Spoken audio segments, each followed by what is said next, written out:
Welcome to Pensar Basketball Live. The Toronto Raptors go into Cleveland, the hottest team, the best team in the NBA right now.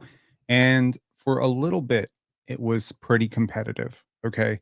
There were stretches where the Raptors could not score, could not penetrate, couldn't hit a shot, couldn't hit free throws. But it was overall a valiant effort, and there's a lot to build on. Number one, make your free throws.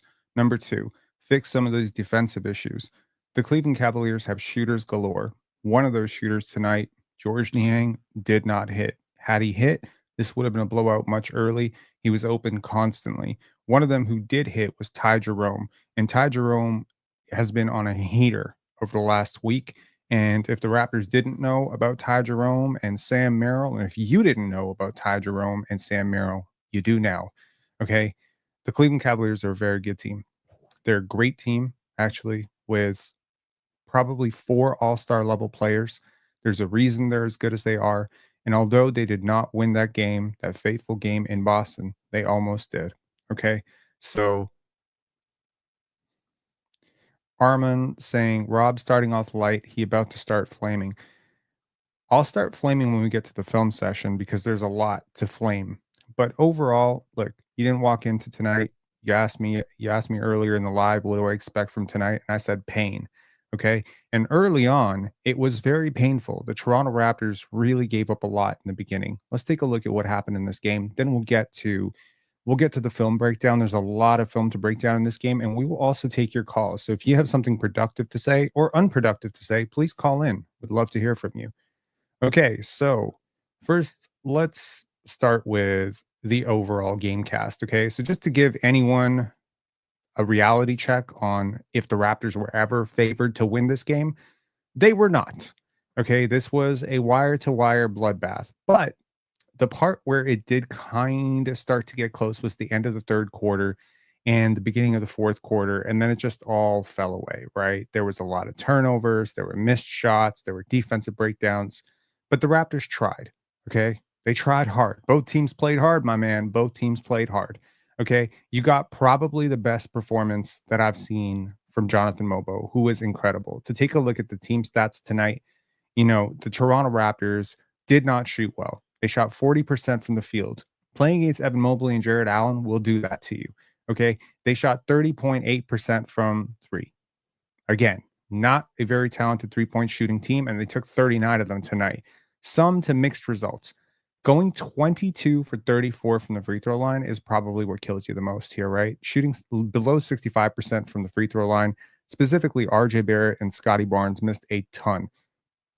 You out-rebounded one of the biggest teams in the league. Salute. You got 19 offensive rebounds. That's all just guts, man. If you can't understand how hard this team worked tonight and you're not proud of that, then that's on you. I'm proud of this team tonight. The assist total, 22 assists. I don't like that. I really don't. I understand your point total is a little low. 108 is a little bit low in today's NBA, but 22 assists is not going to cut it. And I just feel the Raptors were very sloppy. 16 turnovers, 15 points conceded off those turnovers. They had 5 blocks, 9 steals. A lot of activity from Jamal Shed, who had a great game off the bench. I loved his performance tonight.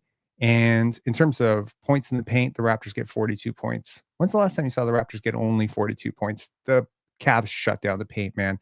Every time RJ went in there, it was tough. And he made some really, really good reads out of it, but overall tough. Shooting night, tough shooting night for Scottie. He turned it on really late in the fourth quarter, but you need more of it a little bit early. He started out the game, I think, 1 for 9 and closed the game pretty much on fire. He has 18 points, 7 rebounds, 7 assists, still on minutes restriction somewhat, but lifting a little bit. He led all Raptors in minutes tonight, and you needed every second of him because he really turned this game around in the second half. He leads all starters in terms of plus minus with a -9. Okay. In a game that you lost by 14, he was -9. Overall, you won. You were competitive in the minutes with Scottie. The only minutes you weren't competitive with Scottie was in the first quarter. Basically, from the second quarter to the fourth quarter, every minute Scottie played, you held even with the Cavaliers. Maybe that's your silver lining. Jakob Poeltl, tough night. When's the last time you saw this guy shoot 5 for 12? Again, all that length, but he compensates. 8 offensive rebounds. He was a behemoth, right? 19 rebounds, 2 blocks. he was competitive. He made a lot of really, really smart plays, and we're going to look at some of those too. A lot of good passes. He wasn't super sloppy with the basketball, only one turnover. Scotty, only one turnover. Every one of your starters only had one turnover. Your major turnovers came up off the bench, 6 from Davion Mitchell in 25 minutes, and we are gonna get into Davion Mitchell because Davion Mitchell has been the man of the hour for the Toronto Raptors, right? In light of Raptors Republic releasing their, agenda about Davion Mitchell being this, potentially $10 million a year guy for the Raptors going forward. Obviously, I've spent a great deal of today and last night really defending my position on why I am so low on Davion, and we're going to get to some tape because it's pretty bad. Okay, so overall, Jonathan Mobo was fantastic. 13 points, 7 rebounds. You want to know something? Jonathan Mobo and Jamal Shed were plus tonight. +5 for Jamal Shed. You won your Jamal Shed minutes by 5 points in a damn near blowout, wire to wire.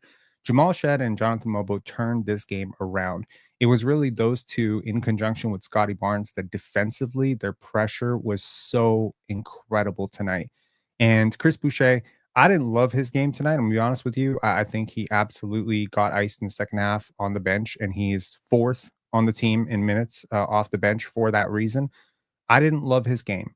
He missed some threes that were open. He took them. I just didn't like his decision making and some of his defensive rotations. There was a lot of issues there, but he had 2 steals. Okay. From the Cavs side, they get a very, very balanced attack. Every starter in double digits, including Isaac Okoro, who went 4 for 4, 10 points. Jared Allen had 23. Darius Garland had 16. Donovan Mitchell, soft work, man. 26 points for him. Evan Mobley had 14 and 11, double double. 0 blocks for Evan Mobley, though. That's encouraging, I guess. And Ty Jerome just went off. Ty Jerome just went off, and George Niang didn't. So together, George Jerome, basically, if you consider them one player, you held them at bay. Unfortunately, one of them went off. Sam Merrill also didn't go off. So I think the Raptors' second unit did a really good job of winning their minutes because I think apart from Ty Jerome just snapping on you and becoming like God mode Steph Curry, I think overall, apart from him, you shut off the water. And it was a lot of stupid stuff that the Raptors are going to look at in film and they are going to clean it up. Okay. Oh, yeah. Terrence Davis saying, what happened to Grady? Well, Grady scored 18 points. Grady scored 18 points. It wasn't the most efficient 18 points, but he did score 18, and you got to give him some credit. They're a very physical team. And, 6 for 17, 3 for 9 from the 3-point line. I think overall, he had a pretty bad game. Defensively, they picked on him a lot. He had a few issues, but they were holding him all night.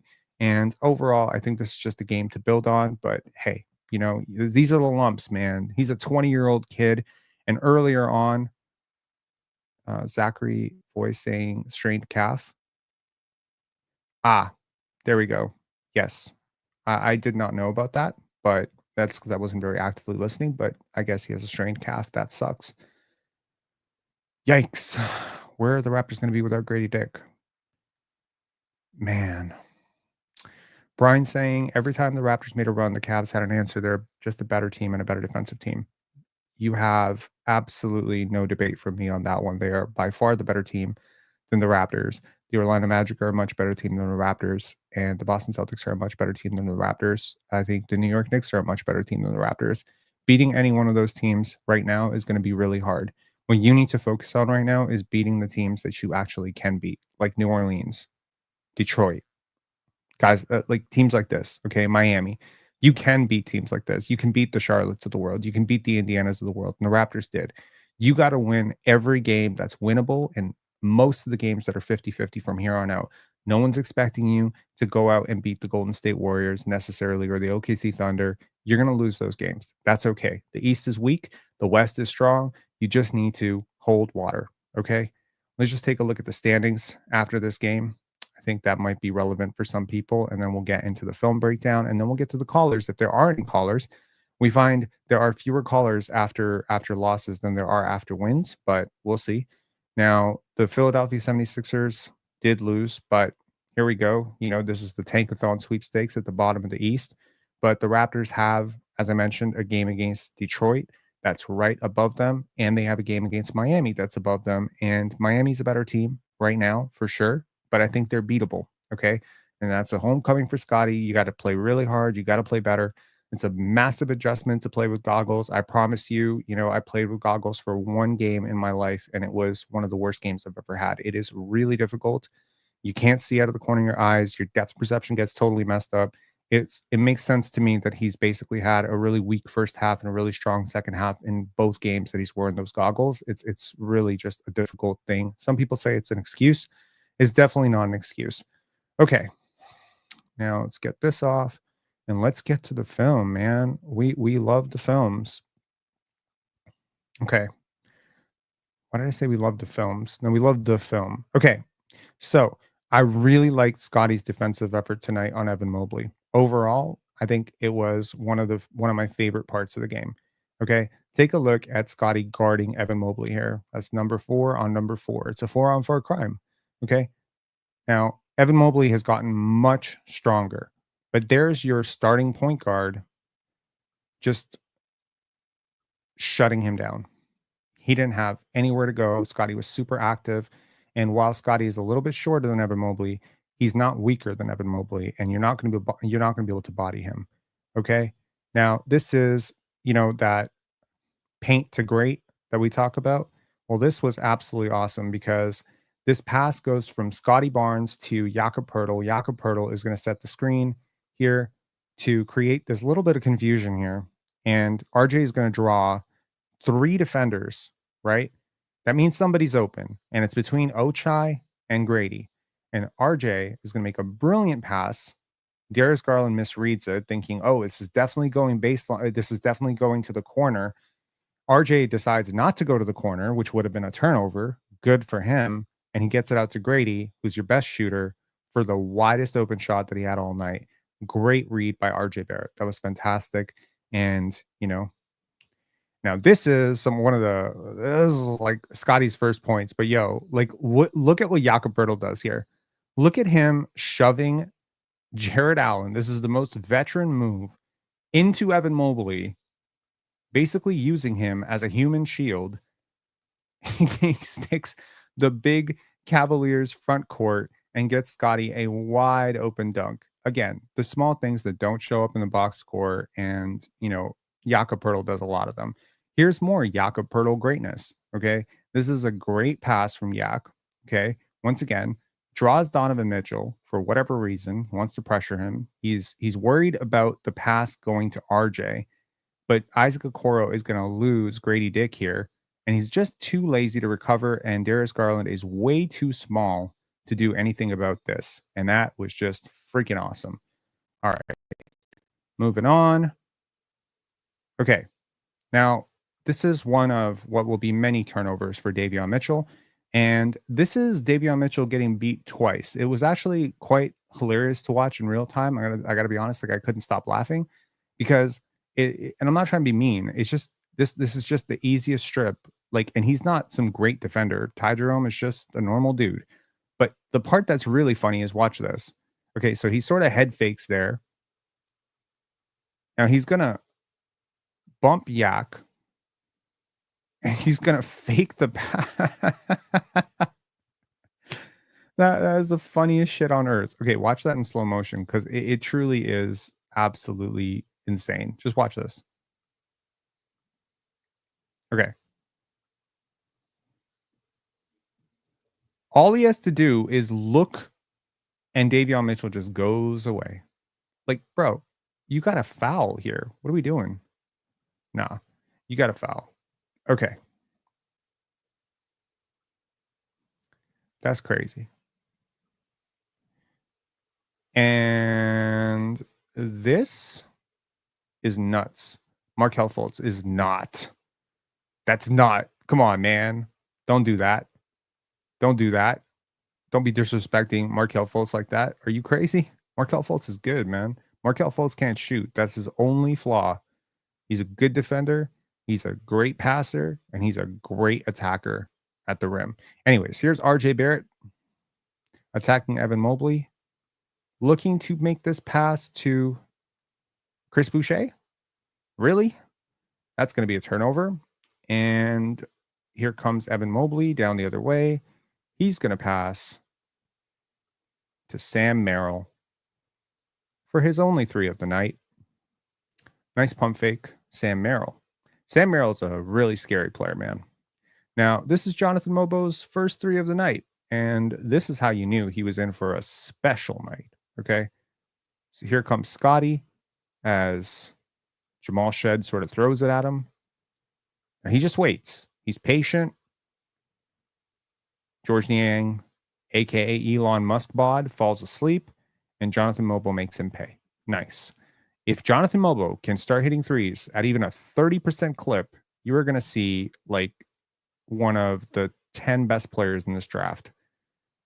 Now, here's Scottie playing defense, and this was great. Look at that. Just strips it. So he may be struggling with his vision right now. Visual acuity is really going to suffer. But this is how you know the Raptors had a fast break here, and it just goes away. And this isn't the first, second, or third time that they cannot convert in transition. Now, credit to the Cavs, but Scottie has to attack. Okay? He has to attack here. There was no big back. Okay? The only big is well behind the play. That's Evan Mobley. There's no shot blocking. You have to go right to the rim if you're Scottie Barnes. Take the handle, cross over, put your head down, and go. He's going to do it later in the game. He needed to do it there as well. Okay? All right. Now, this is the play that Darko Rajakovic got really animated about. Just watch how they hold Grady. They're just grabbing him. Like this is, and it's right in front of the refs, and they're allowing it. And Darko Rajakovic was not happy with this one. He's so pissed off at the refs, screaming, "That's a foul. No, that's a foul." And the Raptors earned themselves a 5-second violation. Now, this was the second quarter defense with Mobo, Shed, and Barnes. Take a look at this. Okay. So this is the Scottie play that I consider the Giannis play. Sorry, this is not the Giannis play. So Scottie is just going to strip Donovan Mitchell. Okay, I'm going to probably make the Donovan Davion mistake a couple times. All right, take a look at this. He just sneaks up on Mitchell's blind spot, robs him. Mitchell's a very good ball handler. That is not easy. Also, fair criticism. Big body Barnes, you got to finish through that. You can't let Donovan Mitchell stop you. He goes to the line. I think he split the free throws on that one. Okay, this is great pressure from Jamal Shed, man. This is freaking fantastic. This is Jamal Shed at his best, and he falls on his head for his trouble, but take a look at this. Now, this is awesome. Oh, yeah. Pressure, boom, strips it, tries to get it away from Evan Mobley. Evan Mobley skips over. He rolls over like a football player. Jamal's played football. Can you tell? He has totally played football. Can you tell? Okay. That's the second one. Here's the third one. Just really just great defense here. Evan Mobley sort of falls asleep, right?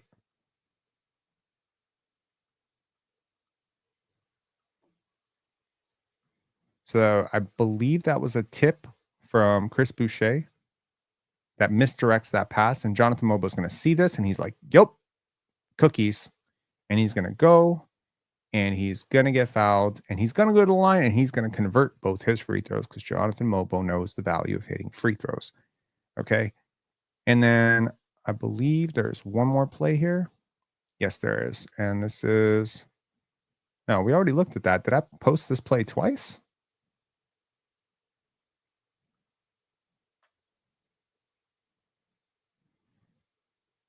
Am I crazy? What did I do here? Oh, no. We didn't look at this play. That's Scottie stripping. Sorry, Scottie stripped so many dudes, I just completely forgot. Did we look at this play, though? Yo, am I crazy? Yeah, we did. Okay, that makes sense. All right, moving on. Here is Jonathan Mobo hitting a floater. Love it. You know, this is the stuff he hasn't been able to do. And doing this over length is very impressive. Work on this. The type of athlete he is, the type of live wire, active defender that he is, if he can do this, he is going to earn a permanent spot in Darko's rotation this year. I don't care how healthy you get. You don't have a single player on your roster that can mimic his defensive impact and versatility. Even Scottie Barnes is going to struggle in certain situations that he's going to thrive. So I think Jonathan Mobley is just such a special defender. And I think if you put him and Scottie together at the 4-4-3, oh my God, you can recreate a lot of the stuff you were doing with OG and Scottie. Now here's Davion Mitchell getting beat by Darius Garland, but Jonathan Mobley says no, no, no, no, no. In this one, Davion Mitchell does contest, doesn't foul, apparently. And Jonathan Mobley just grabs the rebound. And that's the beauty of guys who can rebound and push, is he doesn't need to find a guard. He's comfortable pushing. He did that in college, and he can do that in the NBA. And Darko Rajakovic is just basically telling him, bro, you have the green light. Now, this is a great screen from Yak, and good for Davion Mitchell. He's going to make this shot. George Niang lazily goes under, thinking Davion's not going to shoot this, but Davion is going to shoot this, and Davion's going to make this. Nice three. This was much needed offense at the time. Very good. Okay. Now, this is the Raptors losing a superstar, and we're going to have to slow this down to really understand this, right? So now,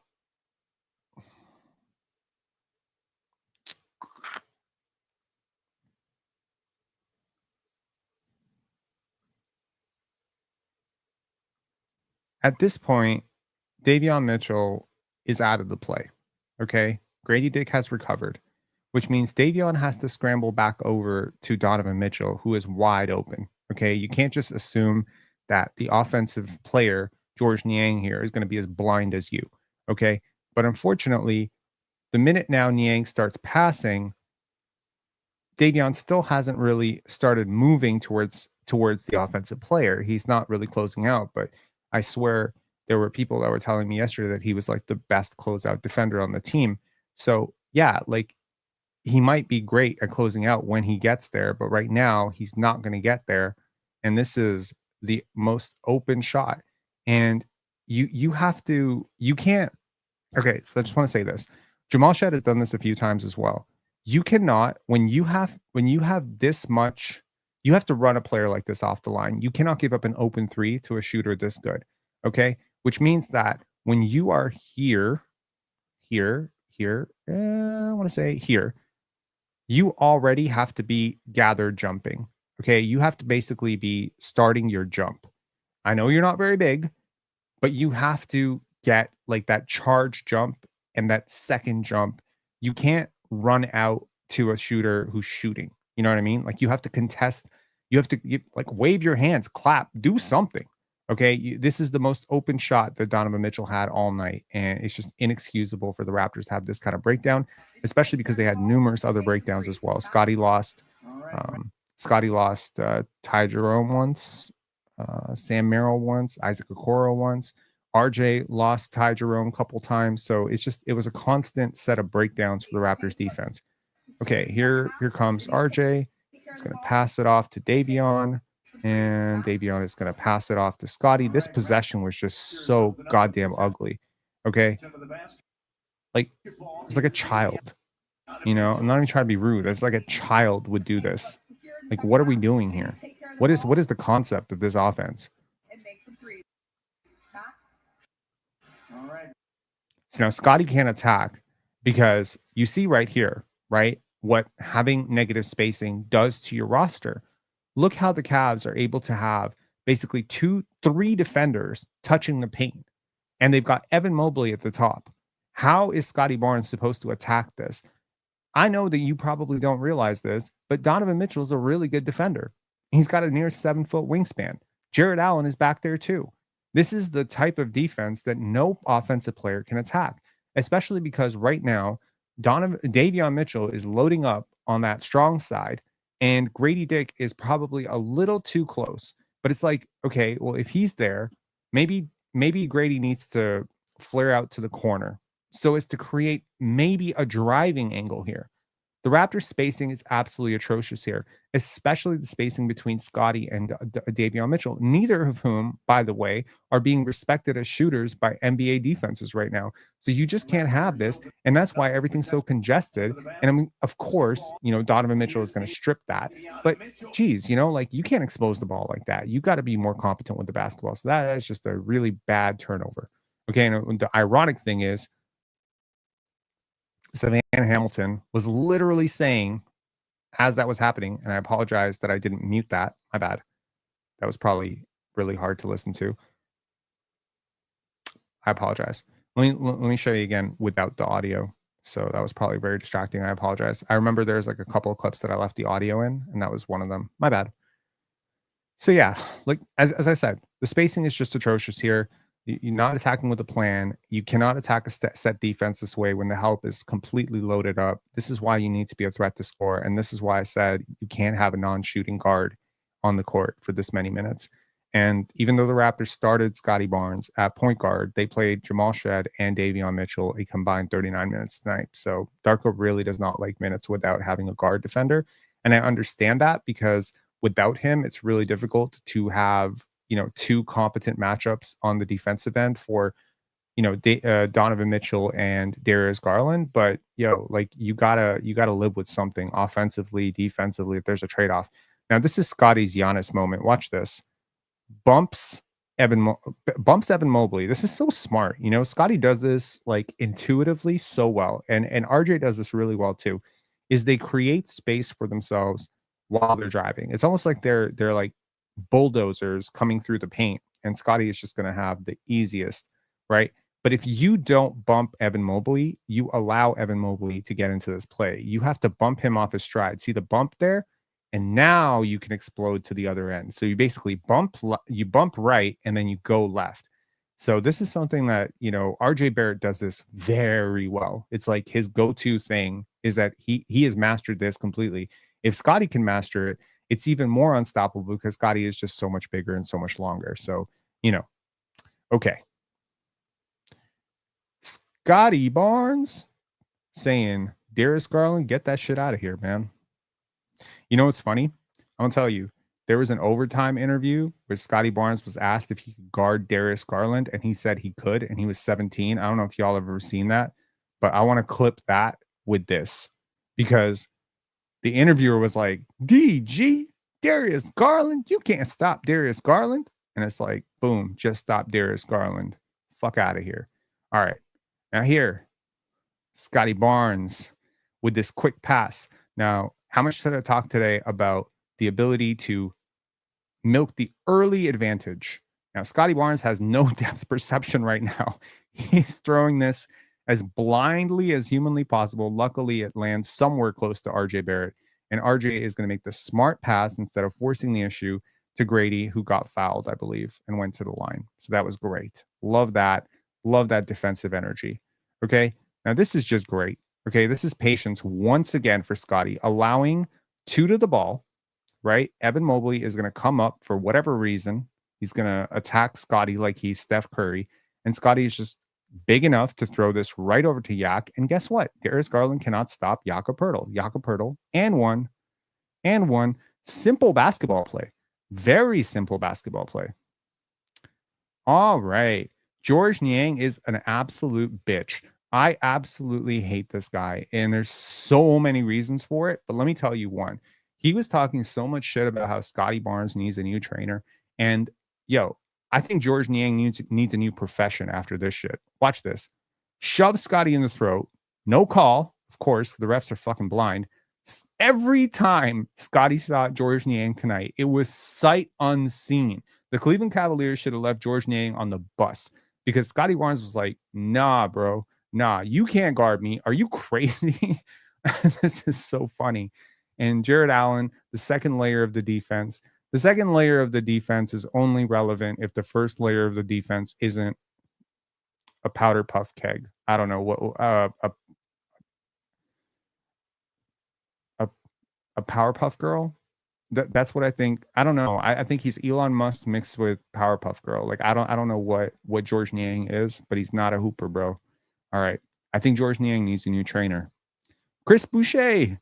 handling the ball in the center of the court. If there is ever a moment that I have anxiety in an NBA game, it is when Chris Boucher is asked to make decisions in the middle of the court because he almost never, ever makes the right one.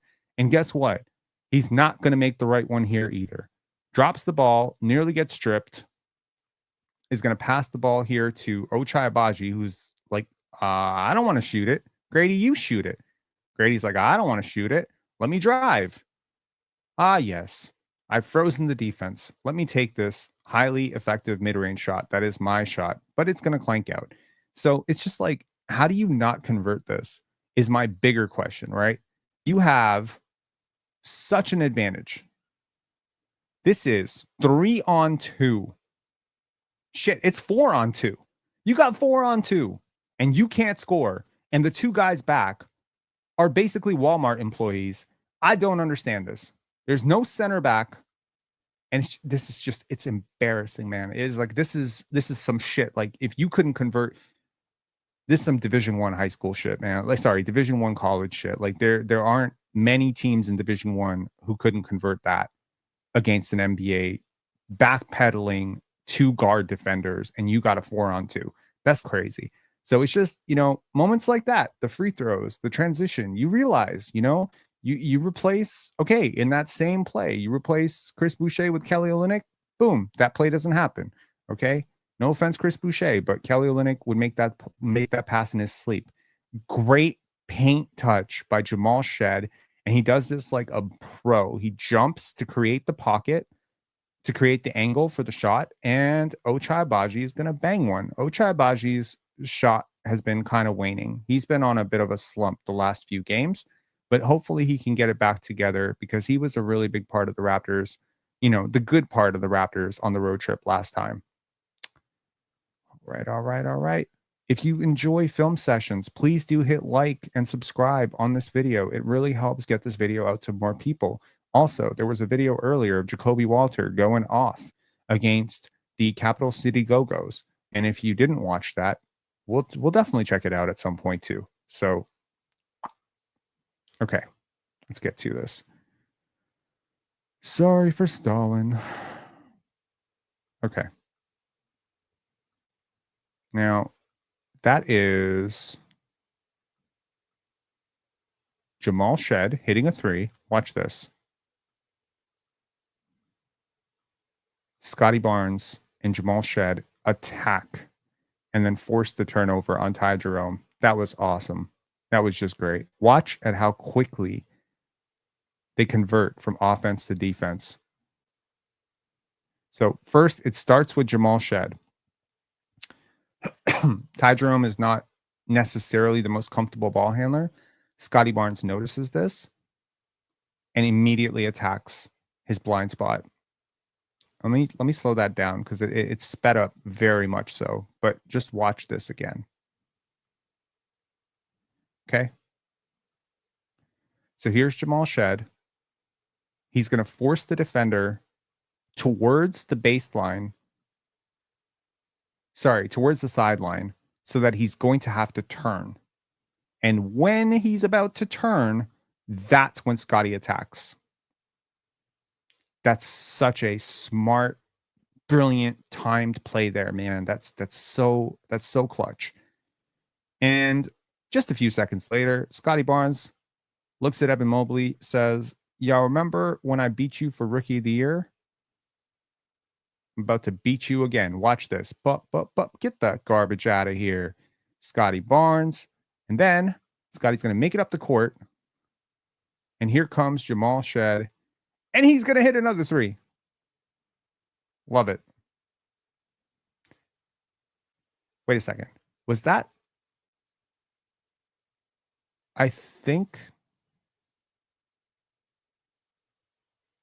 No, never mind. Okay. I was going to say, is that the same 3? No, it's not. Okay. As I said, every time Scottie saw Georges Niang on him, it was sight unseen. Okay. Forces the switch here. Niang is a pylon. Okay. Like, he cannot guard Scottie. It's not that he's a terrible defender, but he's not a good defender, and he cannot guard a quick guy like Scottie Barnes. And again, boom, sight unseen, forces the foul. Great play, Scottie Barnes. Unfortunately, I think he split those free throws too. Okay. Now this is me just gloating. I don't want to gloat, but okay. This is like within 20 seconds in the fourth quarter. Now again, down 17, you're trying to mount a comeback. Cannot have plays like this, man. That's Ty Jerome and Isaac Okoro. You did not get sucked up by Evan Mobley, where I'm like, oh my God, that's great. You know, like, no, man, that's a simple shit. Like you're a 26-year-old veteran point guard, a former, national champion. You've been doing this for a long goddamn time. Cannot have this reaction to pressure. And then to compound the issue, just a few seconds later, boom. Like, you cannot make this pass. Just look at the passing situation when he makes this pass. First of all, this pass is completely projected. Everybody in the world knows exactly where this pass is going, right? So when you project the pass this much, this is when you need to throw it to Grady. But you don't see Grady because you're not looking at Grady. But that's the pass you need to throw. And I understand maybe it's because he doesn't want to throw it to Scottie, right? Because that's the thing here. Scottie has Darius Garland here. Okay. Now, if you're a great point guard, if you're somebody who, understands floor general duties, you've got to you've got to get that advantage, right? Because right now, Darius Garland is very much out of place and Isaac Okoro is out of place. So you got an advantage here.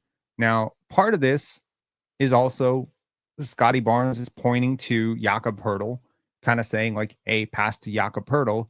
But the pass is always the passer's responsibility. You know what I mean? Like, you're going to throw this here, and they're sucking this up because they know exactly what you want to do. What you want to do is you want a high-low pass from Scottie is from Yak to Scottie, because Scottie has the massive mismatch here. If I'm Scottie Barnes, what I'm doing here is I am absolutely holding position, making myself wide on Darius Garland, and I'm demanding the basketball here.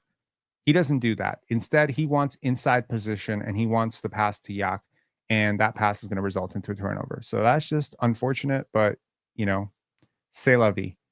And Scottie, after some of the coldest shooting that you've seen, finally hits a three.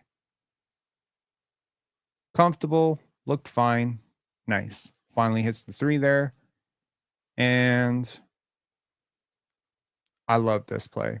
This was probably my favorite Scottie shot of the night.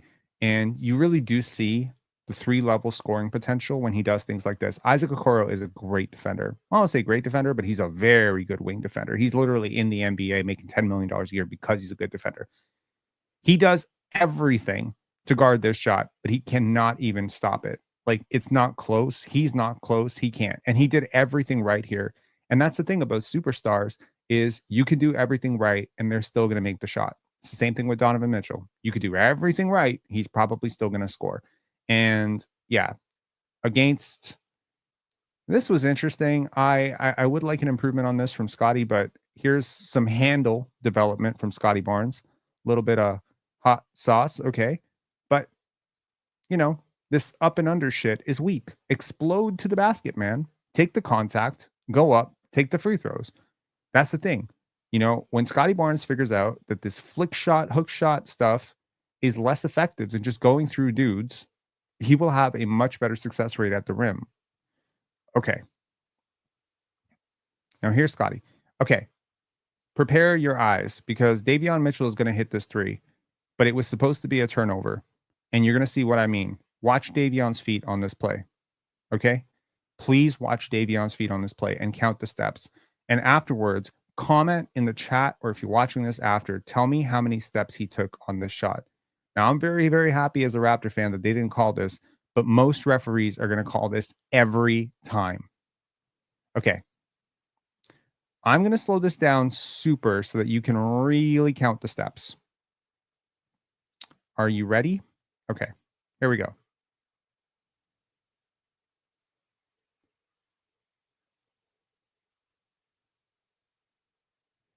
That was 5 steps.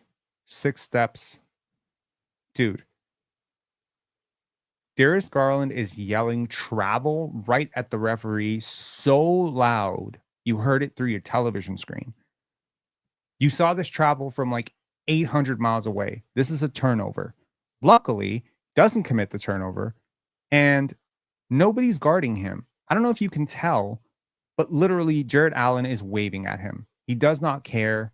He's not trying to close out to him. Nobody's concerned, and he's going to make this. Okay. They know he's a 28% three-point shooter who's not going to take a high volume. We know he's a 28-point free throw shooter. So, yeah.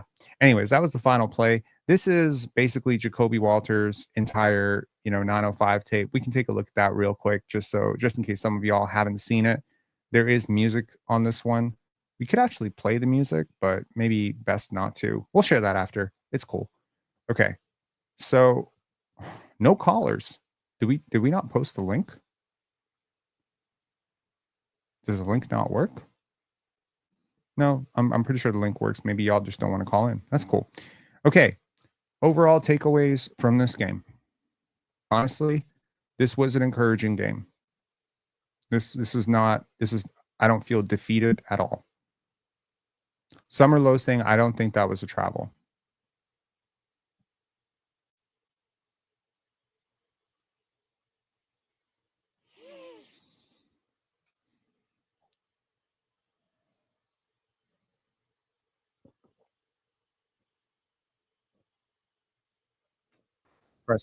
I'm going to press mute on this. Yeah, so let's just quickly take a look at the Jacoby Walter tape. So, yeah. Okay.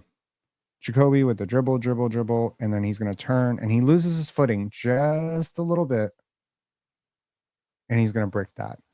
Okay. Now here he comes on the next play. I mean, this is the same play, but as you can see, the footwork it's just not quite there, right? But he gathers it up, and he doesn't get it over the bigger defender. Now here, this is going to be defense to turnover. And this is just court mapping. I like that he tries this. I like that he had the idea. The passing skill has to catch up with the passing mind at this point, right? So, good idea. Good try. Now here, Kennedy Chandler is going to fake a pass to Ulrich and find Jacoby in the corner, and he is going to miss this shot. Okay. So far, a lot of misses, but there's a lot to be gathered from misses as well, right? So here, Jacoby is, like you can feel that he has like a little shift and a little burst and a little explosiveness to his handle. A lot of people have been saying he looks a little bit like Jaylen Brown out there. I actually don't hate that comparison. It's worth saying that Jaylen Brown is just much better at the same age, but take a look at that one again. That was really cool. Well, let me see if I can make myself super small. That might make this much easier. Yeah, this is much better. This is the way film breakdown should be done. Takes contact at the rim. Okay. Here's another one. Great three, smooth form. This is a play to end the half for the Raptors down to 5, who were at this point up by 7. Wow, 7 math. Okay. They were up by 7. They end up winning this game by 15, just for those of you who didn't watch. But yeah, here's Jacoby just, smart, really smart, right? Again, watch that again. So, not that play.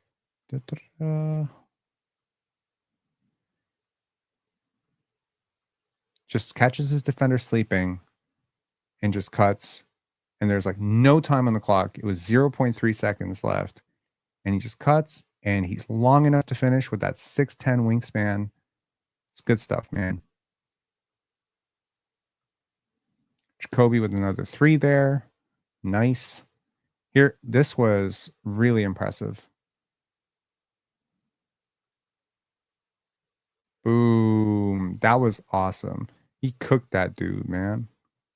Watch that again. Off the dribble. Picks up his dribble. 1, 2, 3. Head fake, and goes up for the reverse. Love it. Okay. Now this one. Little manipulation there. and he's going to finish this over traffic. You love to see a 19-year-old attacking grown men in the paint and actually finishing, but you also love how easily he gets to the paint. Like at will, he's getting to the paint. I love that he threw this pass. I hate that it wasn't converted. It was perfectly fine. Boom. Okay. So put that up. This is one of my favorite plays of the night for Jacoby, and it's not really a play, it's a sequence. Okay? Jacoby is going to he's going to chase down the offensive rebound. The commentators could not stop talking about his relentless motor, right? And then he's going to take the 3 here. He's going to miss this 3, but he's not going to hang his head. He's going to immediately get his butt back on defense and watch this. Guess who's going to force the turnover here? So this was just Jacoby Walter, and his team was up big, so he had no reason to necessarily do that. But absolutely. Anyway, absolutely hit subscribe on this video on your way out. I'd really appreciate it. I'll see you guys tomorrow night after the Detroit game. It's going to be a lot of fun. Allegedly, Cade Cunningham is not playing. I haven't heard that, but apparently someone has. So, you know what, Neil? Everyone's been impressed with the Raptors fighting spirit. Every broadcast crew says this is a really hardworking team, right? So it's a good reputation to have. This is a team that works hard, right? Because as a self-looking glass would suggest, how people see us often shapes how we see ourselves. Everyone sees you as a hardworking team. You develop a reputation as a hardworking team. That's the culture shift you were after last year, right? When you made all these shifts in your roster and you traded all those guys away and you changed your coaching staff, what did you want to do? You wanted to create a culture that Toronto is the team that works really hard. So it's good. Now Toronto is the team that works really hard. I'll catch y'all later. Have a great night. Enjoy your Sunday night, whatever's left of it. And to the chat, salute. Be better tomorrow. Okay. Thanks a lot. And once again, Noble Venom, Liam, Two Tone. Thank you so much for the super chats. I hope I answered your questions as well as I could. All right. Talk to you later. Bye.